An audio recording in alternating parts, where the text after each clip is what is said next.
Un tutoriel avec le pigment Makeup Geek en teinte Insomnia et donc le voici, le look que j'ai réalisé avec. C'est hyper lumineux et il y a plein de reflets métalliques, hyper sympa pour la saison, donc j'avais très envie de vous proposer deux versions, une avec des lèvres plus douces et l'autre avec quelque chose d'un peu plus rouge et fatal. Donc c'est parti. Comme à chaque fois, je commence toujours par appliquer ma base et encore une fois, comme depuis des années, c'est toujours la même, celle de chez NARS. Pour marquer mon creux, j'utilise le fard Born Script de MAC qui est un genre de marron avec des sous-tons rouge-orange. Donc ça peut faire peur comme ça, c'est un peu moins intense en vrai. Mais en fait ça rappelle complètement les reflets qu'il y a dans le pigment, vous allez voir, ça va très bien avec. Et en fait je le place principalement dans le creux et je vais bien jusqu'au coin interne également.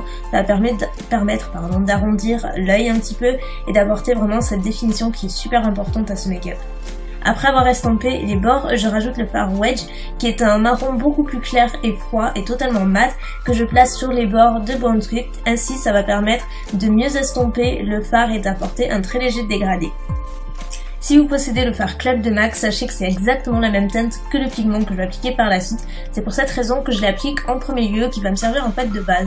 C'est totalement facultatif, vous pouvez appliquer le pigment directement ou alors avec un fard en dessous qui rappelle les couleurs du pigment, mais c'est assez facultatif. Et enfin, voilà la pièce maîtresse du make-up, si je puis dire, le pigment Insomnia de Makeup Geek qui est bourré de reflets. C'est un duochrome avec plein de reflets, taupe, vert, kaki, orangé, bronze.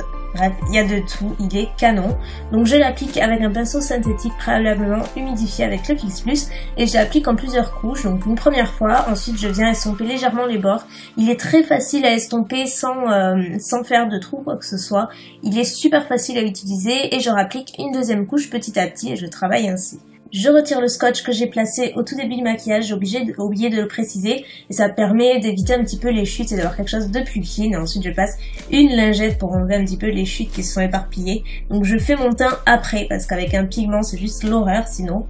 Et donc maintenant, comme vous pouvez le voir, je fais mon trait de liner qui part du coin interne jusqu'au coin externe en faisant une virgule. Rien de dramatique mais suffisamment pour qu'il se voit tout de même.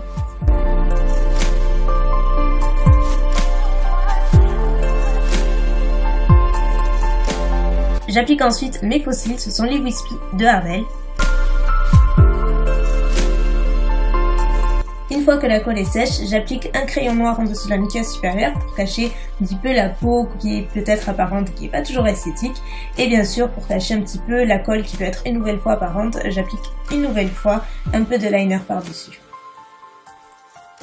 On passe au mascara et j'en applique très légèrement, principalement au ras des cils, juste pour fondre mes faux cils et mes vrais cils, comme à mon habitude, et j'en place également sur le ras des cils inférieur, mais ce sera pour après.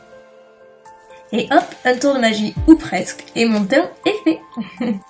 Pour la touche lumière, je commence par appliquer Brûlé, qui est un fard couleur chair totalement mat, toujours de chez MAC, que je vais me placer sous le sourcil, et je rajoute ensuite Rice Pepper, qui est de la même couleur mais plus satiné, donc légèrement lumineux, que je place sur la partie extérieure de sous mon sourcil.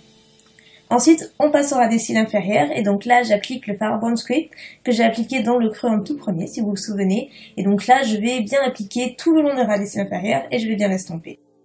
Ensuite, j'utilise Costa Riche le long de ma muqueuse inférieure que je viens ensuite délicatement estomper avec un pinceau esthétique. Ainsi, ça va donner une illusion de smoky en fait, d'effet vraiment très fumé et légèrement métallique qui va rappeler le reste du make-up du dessus.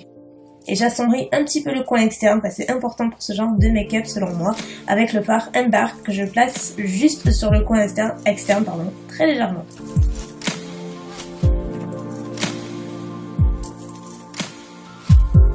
Je réchauffe ensuite mon teint avec le bronzer Endless Summer de Too Faced, mais de façon vraiment très diffuse, je fais pas du tout de contouring ou quoi que ce soit, et je n'oublie pas d'en placer le long des tempes en fait, au niveau de la racine des cheveux, pour qu'il n'y ait aucune démarcation. Côté blush, j'utilise le Cabana Boy de The Balm qui est un genre de prune que j'aime bien associer avec ce genre de make-up mais en petite touche parce qu'il est très pigmenté. Et je vous présente mon nouvel highlighter chouchou du mois, vous risquez d'entendre parler encore un moment, c'est le Opal de Becca et il est juste magique, c'est un genre de champagne, bref, il est canon, je vous en parlerai dans mes favoris du mois. Comme je vous le disais en début de vidéo, je vais vous proposer deux alternatives pour le rouge à lèvres, une plus nude et une un petit peu plus colorée on va dire. Donc je commence avec ma version nude que j'aime beaucoup, donc notamment le rouge à lèvres qui s'appelle Nude justement, de NYX qui est mat et que j'applique en très petite touche en tapotant, et je termine par une touche de gloss, c'est le White Ocean de Buxom et je l'aime beaucoup, il est vraiment très neutre et voilà, je l'applique par dessus et ça fait un effet glossy, nude, c'est le genre de couleur qui va avec pratiquement tout. Donc certes il faut aimer, mais j'avais dans l'idée de vous proposer deux choses différentes pour que vous puissiez voir un petit peu ce que vous jugez être le plus adapté pour vous. Et pour la seconde option, j'ai opté pour un rouge, j'ai pas fait les choses à moitié, et mon rouge préféré en ce moment, depuis un petit moment d'ailleurs, je vous en ai parlé, c'est le Cerulean Scarlet de Maybelline dans la gamme Creamy Matte Lipstick, et donc il a un feeling mat, mais il est pas du tout asséchant ou quoi que ce soit, il est vraiment super, et il est vraiment très rouge comme vous pouvez le voir. Donc certes il faut oser, c'est pas le genre de maquillage que je porterai en journée, mais en soirée ça peut être une bonne idée. Je pense qu'avec un rouge même un peu plus sombre, ça pourrait être vraiment super sympa, j'ai pas osé, et je pense que j'aurais dû d'ailleurs. Quoi qu'il en soit, voici le résultat, les deux idées de look. Dites-moi lequel vous préférez et si le maquillage vous a plu, si vous souhaitez le recréer ou autre. N'hésitez pas et n'hésitez pas à m'envoyer des photos, j'adore voir ce que vous faites ensuite après mes vidéos, ça me fait super plaisir quand vous recréez des trucs. Donc voilà, je vais vous laisser, je vous fais des millions de bisous comme à chaque fois et je vous dis à très vite, bye.